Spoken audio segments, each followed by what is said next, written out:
किसी लड़की की है जिसे एक खतरनाक क्रीचर से प्यार हो जाता है, मगर ये क्रीचर एक बहुत ही बड़ी मुसीबत में फंस चुका था। ये लड़की इस क्रीचर को इस मुसीबत से कैसे निकालती है और इन दोनों के बीच जो रिलेशन बनता है उसका क्या नतीजा निकलता है। ये फिल्म काफी मजेदार है। फिल्म की शुरुआत में एक शहर को दिखाया जाता है। उसी शहर में एक लड़की का सीन दिखाया जाता है जिसका नाम इलाजिया होता है। इलाजिया का कोई दोस्त नहीं होता, जिसकी वजह से वह अकेली रहती है। इलाजिया बोल नहीं सकती। इलाजिया का एक पड़ोसी होता है जिसका नाम जाइल्स होता है।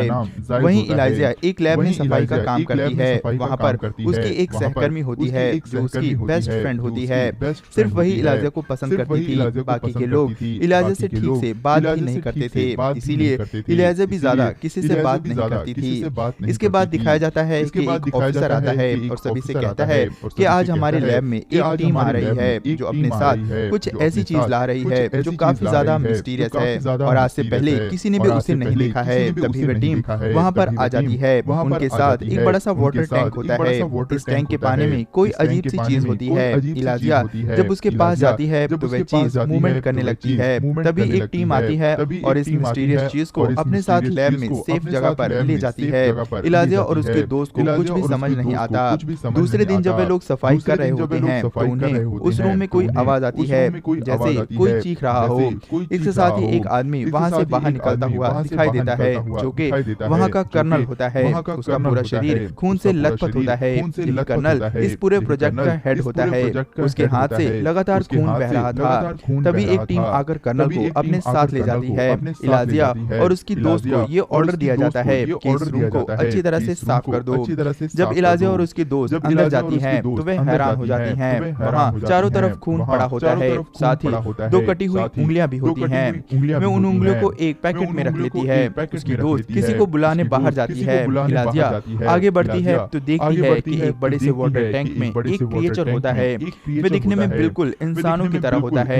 वे जब इलाजिया को देखता है तो पास आ जाता है। तभी वहाँ इलाजिया की दोस्त और एक ऑफिसर आ जाते हैं। वे क्रिएचर पीछे की तरफ चला जाता है। अब इलाजिया को उस क्रिएचर के बारे में पता चल चुका था। दूसरे दिन फिर इलाजिया उस क्रिएचर के पास जाती है जिसे कि एक बड़े पूल में रखा गया होता है। वे अपने साथ एक अंडा भी लाई होती है। वे चम्मच से अंडे को ठोकती है जिसके कारण आवाज पैदा हो, क्योंकि इलाजिया बोल नहीं सकती थी। वे क्रिएचर आवाज सुनकर बाहर आ जाता है। इलाजिया उस क्रिएचर को अंडे देती है, लेकिन वह काफी डरा हुआ होता है। वह इलाजिया के हाथ से अंडा नहीं लेता, इसीलिए इलाजिया उस अंडे को छीलकर उस पूल के किनारे पर रख देती है। वह क्रिएचर उस अंडे को लेकर वापस पानी में चला जाता है। इलाजिया भी बाहर चली जाती है। इसके बाद वह कर्नल इलाजिया और उसके दोस्त को अपनी कैबिन में बुलाता है। वह उन्हें बताता है कि जितना हो सके उस क्रिएचर से दूर रहो। वह बहुत ही खतरनाक जानवर है। तुम्हारी ड्यूटी सिर्फ इतनी है कि उस रूम को साफ करना है। लेकिन इलाजिया कर्नल की बात नहीं मानती। दूसरे दिन इलाजिया फिर अंडे लेकर जाती है, साथ ही एक म्यूजिक सिस्टम भी ले जाती है। वह म्यूजिक बजाती है, साथ ही अंडा निकालकर किनारे पर रख देती है। वो क्रिएचर बाहर आता है और म्यूजिक सुनने के साथ साथ अंडे खाने लगता है। इलाजिया भी वहीं पर अपना लंच खत्म करती है। इस तरह इलाजिया डेली लंच के समय वहां पर आकर अपना टाइम स्पेंड करने लगती है। उसे क्रिएचर की भाषा तो नहीं समझ आ रही थी, लेकिन फिर भी दोनों में अच्छी दोस्ती हो गई थी। इस तरह एक दिन में दोनों इसी तरह एंजॉय कर रहे होते हैं कि तभी वहां पर डॉक्टर आ जाता है। वह इन दोनों को आपस में बातें करते सुन लेता है, लेकिन वह इसे देखकर छुप जाता है। वह डॉक्टर इस क्रिएचर पर अपनी रिसर्च कर रहा था। वह समझ जाता है कि इन दोनों के बीच एक रिलेशन बन चुका है। वह डॉक्टर एक साइंटिस्ट होता है जो अमेरिका के लिए रिसर्च कर रहा होता है, साथ ही वह एक जर्मन एजेंट भी होता है। दूसरे दिन इलाजिया सफाई करने के लिए जैसे अंदर जाती है तो वह हैरान हो जाती है, क्योंकि उस क्रिएचर को जंजीरों से बांधा गया था। साथ ही वह क्रिएचर बहुत ज्यादा घायल होता है। तभी उसे पता लगता है कि कोई इस तरफ ही आ रहा है, तो वह जल्दी से छुप जाती है। कर्नल और उसकी टीम अंदर आते हैं। वहां पर एक इलेक्ट्रॉनिक रॉड पड़ा होता है। कर्नल उस रॉड को उठाकर क्रिएचर को इलेक्ट्रिक शॉक देता है। क्रिएचर बहुत ही ज्यादा तड़पता है। तभी वहां पर जर्नल आता है तो उस क्रिएचर को देखकर बहुत ही ज्यादा खुश होता है। वह कहता है कि उन्हें नहीं पता था कि ये इतना बड़ा क्रिएचर होगा। मैंने तो सोचा था ये बहुत ही छोटा होगा। कर्नल बताता है कि अमेज़न के जंगलों में रहने वाले लोग इसे अपना भगवान समझते हैं और इसकी पूजा करते हैं। कर्नल कहता है कि अगर हमें इसके बारे में पता करना है तो हमें इसे मारना पड़ेगा, क्योंकि तभी हमें ये पता चलेगा कि इसकी बॉडी में ऐसा क्या खास है। डॉक्टर कहता है कि इसकी हालत बहुत खराब है। सबसे अलग बात ये है कि ये 2 जगह से सांस ले सकता है। हमें इस पर रिसर्च करनी चाहिए, इसे मानने में कोई फायदा नहीं होगा। कर्नल डॉक्टर की बात मानने को तैयार नहीं होता। डॉक्टर कहता है कि अगर इसे हमने तुरंत पानी में नहीं छोड़ा तो ये कभी भी मर सकता है। क्रीचर को पानी में डाल दिया जाता है। डॉक्टर सभी को कहता है कि आप इस क्रीचर को मार नहीं सकते। जनरल कहता है कि तुम मुझे मत समझाओ कि मुझे क्या करना है, मेरे पास पूरी अथॉरिटी है, मैं इस क्रीचर के साथ जो चाहे करूं, ये मेरी मर्जी है। वह कर्नल से कहता है कि इस क्रीचर की चीर फाड़ करके जल्द से जल्द मुझे रिपोर्ट दो, आखिर पता तो चले ये चीज क्या है। डॉक्टर ये सुनकर काफी दुखी हो जाता है। वह इस बेजुबान क्रीचर को मारना नहीं चाहता था। इलाइजा ने भी कर्नल और जनरल के बीच हुई सारी बातें सुन ली थी। उसे भी सारी बात समझ आ चुकी थी। वह भी बहुत ज्यादा दुखी हो जाती है। वह घर आकर जाइल्स को सारी बात बताती है। वे लोग उसे मार देंगे, हमें कुछ करना चाहिए। लेकिन जाइल्स इलाइजा को समझाता है कि उसे जिन लोगों ने कैद किया है वे लोग बहुत पावरफुल लोग हैं और हम लोग आम इंसान हैं। ये कहकर जाइल्स बाहर चला जाता है। इलाइजा बहुत दुखी हो जाती है। तभी जाइल्स सोचते हैं कि आखिर इलाइजा का मेरे सिवाय है ही कौन। इसीलिए वह वापस आते हैं और इलाइजा से कहते हैं कि हम फैमिली हैं और हम तुम्हारा साथ देंगे। वे दोनों प्लान बनाते हैं। सबसे पहले इलाइजा वहां पर जाकर सारे कैमरे को ऊपर की तरफ कर देती है, जिससे कि किसी को भी कुछ भी पता न चल सके कि इस क्रीचर को कौन ले गया है। इसके बाद वह एक कार्ट में ढेर सारे टॉवल डाल देती है। इसके बाद वह उस पूल में उस क्रीचर के पास जाती है और उसे बाहर निकालने की कोशिश करती है। तभी वहां पर डॉक्टर आ जाता है। इलाइजा उसे देखकर डर जाती है, लेकिन डॉक्टर भी उस क्रीचर की जान बचाना चाहता था। इसीलिए वह उन जंजीरों की चाबी इलाइजा को दे देता है। वह उसे खोलकर उस कार्ट में डाल देती है। वह जब कार्ट को लेकर जा रही होती है तो रास्ते में उसे उसकी फ्रेंड मिलती है। वह तुरंत समझ जाती है कि इलाइजा क्या कर रही है। पहले तो वह उसे मना करती है, मगर जब इलाइजा उसे सारी बात बताती है तो वह समझ जाती है और उसे जाने देती है। वे दोनों बाहर की तरफ आते हैं। इधर जाइल्स अपनी गाड़ी लेकर अंदर की तरफ जाता है, जहां पर गार्ड को शक हो जाता है, इसीलिए वह उसे अंदर नहीं आने देता। यहाँ पर भी डॉक्टर उस गार्ड को बेहोश करके उसकी मदद करता है। तभी वे दोनों उस क्रीचर को लेकर बाहर आते हैं और गाड़ी में बैठकर भागने लगते हैं। इलाइजा उस क्रीचर को अपने घर ले जाती है और बाथटब में डाल देती है, क्योंकि उसे पानी की जरूरत थी। इलाइजा अपने दोस्त को पाकर बहुत ज्यादा खुश होती है और वह डिसाइड करती है कि 10 तारीख को वह उसे रिवर में छोड़ आएगी, क्योंकि 10 तारीख को बारिश की संभावना थी। पानी के सहारे वह अपने घर तक चला जाएगा। अगले दिन इलाइजा और उसके दोस्त काम पर भी पहुंच जाती हैं, जिससे कि किसी को भी उन पर शक न हो।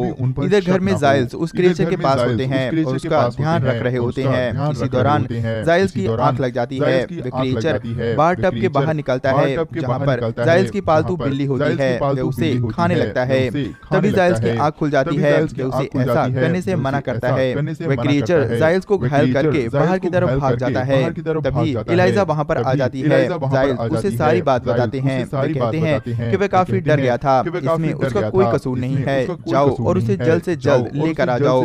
इलाइजा तुरंत ही जाती है और उसे एक सिनेमा हॉल से पकड़कर वापस घर ले आती है। वह क्रीचर फीलिंग रखता था, इसीलिए वह जब घर आता है तो उसे अपनी गलती का एहसास होता है। वह जाइल्स के सर पर हाथ रखकर कहता है कि वह भी उसके सर पर हाथ रखे। जाइल्स ऐसा ही करते हैं। वे हैरान हो जाते हैं कि देखते ही देखते उनकी चोट के घाव पूरी तरह से ठीक हो गए थे। उन्होंने अपने सर को पकड़ा तो पता चला कि उनके गंजे सर पर बाल भी आ चुके हैं।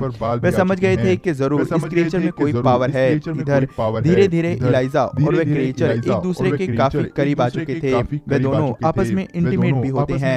इधर जनरल काफी गुस्से में होता है। वह कर्नल को धमकी देता है कि अगर तुमने जल्द से जल्द क्रीचर को नहीं खोजा तो तुम्हारी पर्सनल और प्रोफेशनल दोनों लाइफ में प्रॉब्लम आ जाएगी। कर्नल जल्द से जल्द उसे खोलने का वादा करता है। उसे डॉक्टर पर शक होता है, क्योंकि वही उसकी जान बचाना चाहता था।